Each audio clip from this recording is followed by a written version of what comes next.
আসসালামু আলাইকুম।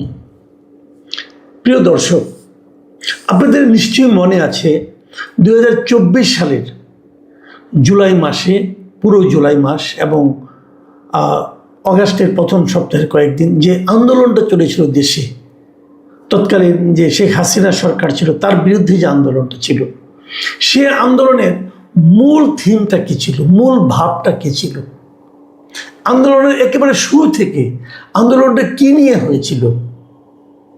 অনেকে বলবেন যে কোটা বিরোধী আন্দোলন ছিল, মানে সমাজে যে একটা কোটা ছিল সেই কোটার বিরুদ্ধে আন্দোলন ছিল, সমাজে যে একটা বৈষম্য ছিল সেই বৈষম্যের বিরুদ্ধে আন্দোলন ছিল। আচ্ছা, বৈষম্যটা কোথায় ছিল বলেন তো? মনে আছে আপনাদের? আমি মনে করিয়ে দিচ্ছি।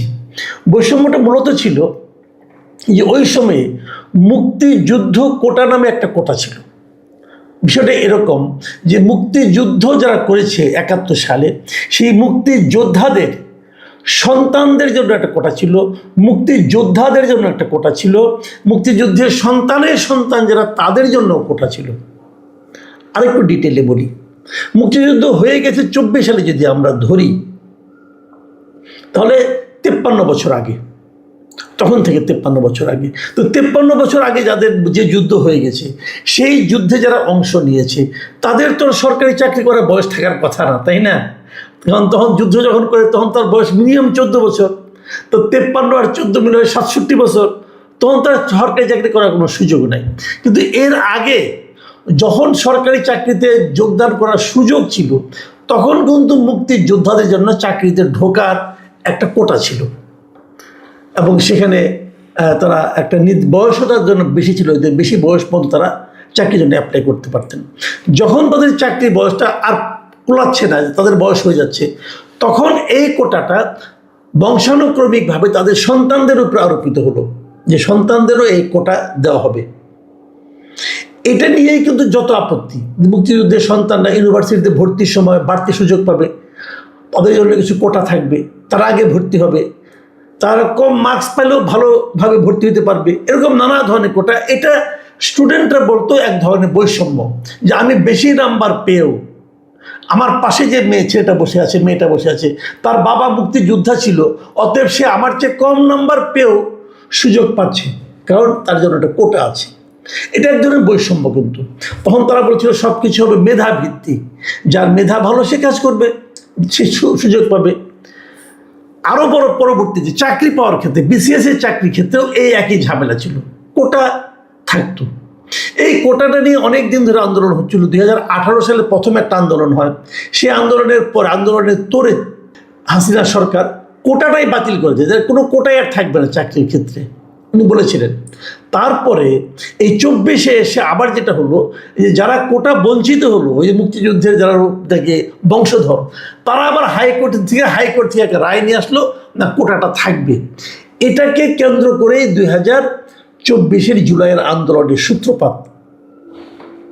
তাহলে আন্দোলনটা হলো কোটা বিরোধী আন্দোলন। সেই আন্দোলনটা কি মুক্তিযুদ্ধ বিরোধী আন্দোলন ছিল? না। মুক্তিযোদ্ধাদেরকে অপমান করার আন্দোলন ছিল? তাও ছিল না। আন্দোলনটা ছিল যে ওই ইস্যুটাকে কেন্দ্র করে আপনি কোটা চালু করতে পারবেন না, যার যেটা যোগ্য, যে যার যোগ্য, সেই যোগ্যতা অনুযায়ী সে তার চাকরি পাবে, অথবা কাজ পাবে, অথবা ভর্তি হতে পারবে, যেখানেই যাক সেটা হলো তার যোগ্যতা অনুযায়ী, যার যে যোগ্যতা এবং যে কাজের জন্য যে যোগ্যতার দরকার, সেই প্রতিযোগিতায় তারা যে টিকবে সেই হবে। কার বাবা কি, কার বাবা হুজুর, কার বাবা হাজি, কার বাবা পাজি, কার বাবা মুক্তিযোদ্ধা, কার বাবা রাজাকার, এগুলো কোনোটাই বিবেচনায় আনা হবে না। যাকে চাকরি দেব, যে কাজ পাবে, যে প্রতিযোগিতায় অংশ নেবে, তাদের মধ্যে যাদের মেধা, যাদের যোগ্যতা আছে তারাই পাবে। ব্যাপারটা ক্লিয়ার, সিম্পল। আমরা কোটা বিরোধী আন্দোলন করলাম, আমরা বৈষম্য বিরোধী আন্দোলন করলাম। এই আন্দোলনের মাধ্যমে একটা সরকারের পতন ঘটলো, নতুন একটা সরকার আসলো, এখন একটা গণতান্ত্রিকভাবে নির্বাচিত একটা সরকার আছে। এখন কি আমরা কোটা চাই? চাই না। এখানে কিন্তু আগে যেমন কোটা বিরোধী আন্দোলন মানে মুক্তিযুদ্ধ বিরোধী আন্দোলন নয়, কোটার প্রতিবাদ করা মানে মুক্তিযোদ্ধাদেরকে অপমান করা নয়। এখনও তেমনি একই কথা আমি বলতে চাই। এখন আবার কোটা দেওয়া শুরু হয়েছে। দেখুন আজকে আমি কথাগুলি এত যে ভূমিকাগুলি দিলাম কেন, সেটা আপনারা একটু ব্যাখ্যাটা বোঝার চেষ্টা করেন। আজকে আমরা কি দেখলাম, আজকে একটা অনুষ্ঠান হয়েছে, বাংলাদেশ পর্যটন কমিশন, তারা একটা পর্যটন কর্পোরেশন, তারা একটা অনুষ্ঠানের আয়োজন করেছে। সেটা কি জুলাই গণ অভ্যুত্থান দিবস উপলক্ষে জুলাই শহীদ পরিবার ও জুলাই যোদ্ধাদের সম্মাননা প্রদান এবং আলোচনা অনুষ্ঠান হয়েছে। সেখানে আমাদের বেসামরিক বিমান পরিবহন ও পর্যটন মন্ত্রী আফরোজা খানম গিয়েছিলেন এবং সেই সঙ্গে এর যে প্রতিমন্ত্রী মিস্টার মিল্লাত সাহেব তিনিও গিয়েছিলেন, এম রশিদুজ্জামান মিল্লাত, তারা দুজনই সেখানে উপস্থিত ছিলেন। সেখানে উপস্থিত থেকে তারা দুটো ঘোষণা দিয়েছেন। ঘোষণা দুটো কি, জুলাই যোদ্ধা ও শহীদ পরিবারের জন্য বিমান ভাড়ায় 50% ছাড় দেওয়া হবে। মানে যারা জুলাই যোদ্ধা ছিলেন এবং জুলাইয়ের আন্দোলনে যারা মারা গেছেন, সেই মৃত ব্যক্তি, সেই শহীদের পরিবারের যারা সদস্য, এরা সবাই বিমান ভাড়ায় 50% ছাড় পাবেন। এটা দেশেও পাবেন, বিদেশেও পাবেন। মানে যদি বাংলাদেশ বিমানে তারা চলাচল করেন, দেশে যান অথবা বিদেশে যান, তাহলে 50% তাদেরকে ছাড় দেওয়া হবে। কেবল তাই না, যে 36শে জুলাই বলে ওইটাকে মাথায় রেখে পর্যটন কর্পোরেশনের মালিকানায় যত হোটেল আছে, ওনারা যদি সে সমস্ত হোটেলে কখনো যান, আজীবন তারা সেখানে 36% কমিশন পাবেন। এই দুটো কথা তারা ঘোষণা দিয়ে আসছে। আমার কাছে মনে হলো এটা তো জুলাই আন্দোলনের যে মূল চেতনা, সেই চেতনার সঙ্গে তো গাদ্দারি করা হলো। এটা আপনারা যে কাজটা করলেন সেটা হলো যে জুলাই শহীদদেরকে দিচ্ছি, জুলাই যোদ্ধাদের দিচ্ছি, এটা নিয়ে তো কেউ কোনো প্রতিবাদ করবে না, অতএব আমরা এটা দিলাম, আমরা মহান হলাম, আমরা দেখালাম, আমরা অনেক কিছু করলাম।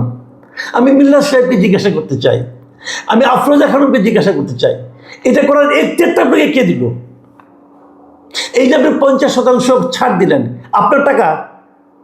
এই যে আপনি 36% কমিশন দিবেন, এটা আপনার টাকা, এটা জনগণের টাকা। জনগণের টাকা ছাড় দেওয়ার আপনার এখতিয়ার কে দিল?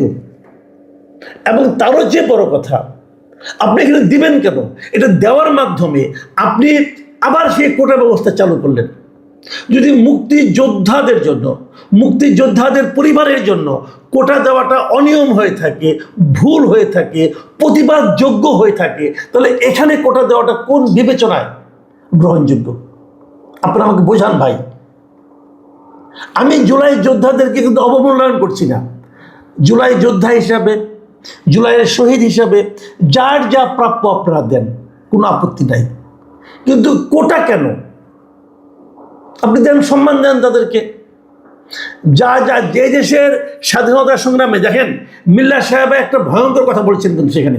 উনি বলতেছেন যে ইদানিং 1971 সালের মুক্তিযোদ্ধাদের সঙ্গে 2024 সালের জুলাই যোদ্ধাদের তুলনা করা হচ্ছে, যা কোনোভাবেই যৌক্তিক নয়। খুব ভালো কথা, আমি আপনার কথা মানতে রাজি আছি। তারপর উনি কি বললেন, 1971 সালের যোদ্ধারা দেশ স্বাধীন করেছেন, আর 2024 সালের যোদ্ধারা দেশের সার্বভৌমত্ব রক্ষা করেছেন। এটা কীভাবে সম্ভব? সার্বভৌমত্ব তো আমাদের দেশে সবাই রক্ষা করতেছে। জুলাই যোদ্ধারা বলতে পারেন যে একটা স্বৈরাচারী সরকারের পতন ঘটিয়েছে, সার্বভৌমত্ব কেমন তারা রক্ষা করলো ভাই? সার্বভৌমত্ব রক্ষা করার জন্য পুলিশ আছে, বিডিআর আছে, আর্মি আছে, দেশের জনগণ আছে, ওনারা কীভাবে সার্বভৌমত্ব রক্ষা করলো? এটা বোঝান আপনি আমাকে। হয়তো আপনি বলতে চাচ্ছেন যে এই সরকার, আওয়ামী লীগ সরকার, ভারত সরকারের তাবেদারে পরিণত হয়ে আমাদের সার্বভৌমত্ব খুইয়েছিল। যে সার্বভৌমত্ব খোয়ানোর কথা বলেন, সেটা তো আপনারা সরকার গঠন করার পর করেছেন। সেটা হলো মার্কিন যুক্তরাষ্ট্রের সঙ্গে চুক্তি করে। মার্কিন যুক্তরাষ্ট্রের সঙ্গে যে গোলামি চুক্তি আপনারা করেছেন, তাতে আমাদের সার্বভৌমত্ব গেছে। আমরা এখন বিদেশ থেকে তেল কিনতে হলে মার্কিন যুক্তরাষ্ট্রের অনুমতি নিয়ে কিনতে হয়, আগে ভারতের অনুমতি নিয়ে কিছু কিনতে হতো না আমাদের। সার্বভৌমত্ব কারে কি বুঝাচ্ছেন ভাই? এইগুলি ঠিক না। মুখে যা আসবে তাই বলবেন, এগুলো ঠিক না। একটা গোষ্ঠীকে খুশি করার জন্য যা ইচ্ছা তা দিয়ে দিবেন, এটাও ঠিক না। এদেশের সংবিধানে বলা হয়েছে এদেশের প্রত্যেকটা নাগরিক প্রত্যেকটা ক্ষেত্রে সমান অধিকার পাবে। যেখানে অধিকারের ক্ষেত্রে আপনি কম বেশি করবেন, সেখানেই কিন্তু আপনি বৈষম্য তৈরি করলেন। এই আন্দোলন ছিল বৈষম্য বিরোধী আন্দোলন। বৈষম্যের বিরুদ্ধে আন্দোলন করতে হবে কেন? বৈষম্য থাকবে না, এটাই নিয়ম। আপনারা নিয়ম লঙ্ঘন করছেন। আপনারা মন্ত্রী থাকার যোগ্য না, কারণ মন্ত্রী হয়ে আপনারা নিয়ম লঙ্ঘন করছেন, আপনি সংবিধান লঙ্ঘন করছেন। আপনি কোন বিবেচনায় একটা বিশেষ গোষ্ঠীকে, কিছু লোককে বিশেষ সুবিধা দেবেন? এখন এটা বললে আপনি বলবেন যে আমি জুলাইদের অবমাননা করছি। নো। তাহলে আপনাকে মুক্তিযোদ্ধাদের পরিবার যারা ছিল, যারা শহীদ পরিবার ছিল, মুক্তিযোদ্ধারা শহীদ হয়েছিল, তাদের পরিবারকেও দিবেন এটা? যে কথাটা নাকি বলছেন মিল্লা সাহেব, এই দুটাকে এক করা যাবে না, তা আপনারা তো এক করতেছেন না। আপনারা তো মুক্তিযুদ্ধের যে জুলাই যোদ্ধাকে উপরে উঠাচ্ছেন। আপনি তো এখানেও বৈষম্য করছেন, আপনি তো এখানেও বৈষম্য করছেন ভাই। আপনি মুক্তিযোদ্ধাদের চেয়ে জুলাই যোদ্ধাদের উপরে উঠাই দিচ্ছেন, কিভাবে সম্ভব? মুক্তিযুদ্ধের সঙ্গে তুলনীয় ঘটনা এই দেশে একটাও ঘটে নাই।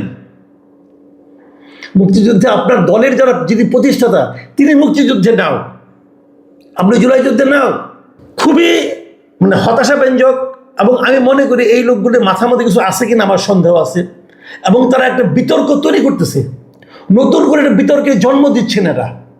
এই লোকগুলো জাস্ট একটা পরিবেশে গিয়েছেন, ওখানে যে তাদেরকে তাৎক্ষণিকভাবে খুশি করার জন্য যা ইচ্ছা তা বলে দিয়ে আসছেন।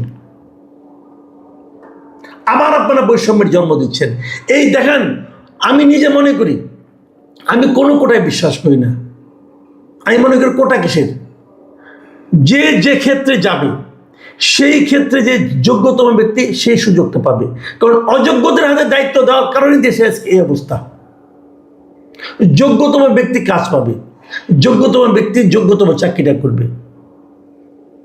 যে অযোগ্য তাকে আমরা অন্যভাবে, আপনি যদি আত্মীয় হয়, ভালোবাসা থাকে, তাকে আপনি অন্যভাবে আপ্যায়ন করেন, কোনো সমস্যা নাই। কিন্তু এই সমস্ত ক্ষেত্রে এই যে আপনি 50% বিমানে কোটা দিচ্ছেন, বিমানে যে লসটা হবে, লসটা আপনি পুষাই দেবেন? এমনি তো লুটপাট হচ্ছে বিমানে, সেই লুটপাটের ভাগ নিশ্চয়ই আপনারাও পাচ্ছেন। আপনারা কি পাচ্ছেন না পাচ্ছেন সেই খবর আমরা প্রকাশ করবো ইনশাল্লাহ। আর কটা দিন যাক, সব খবর তো আমাদের কাছেও আসে। খুবই আনফর্চুনেট। আমি মাননীয় প্রধানমন্ত্রীকে বলবো এই সমস্ত দিকে নজর দেন। এই লোকগুলো আপনার প্রিয় আমি জানি, কিন্তু তবু তাদের দিকে নজর দেন, কারণ এরাই কিন্তু আপনাকে ডুবাবে। আবার কোটা, আবার বৈষম্য, এটা হয় না। অনেক দিন ধরে চলছে কিন্তু এগুলো নিয়ে আরো পরে আরো কথা বলবো। আপাতত এই পর্যন্ত থাকলো।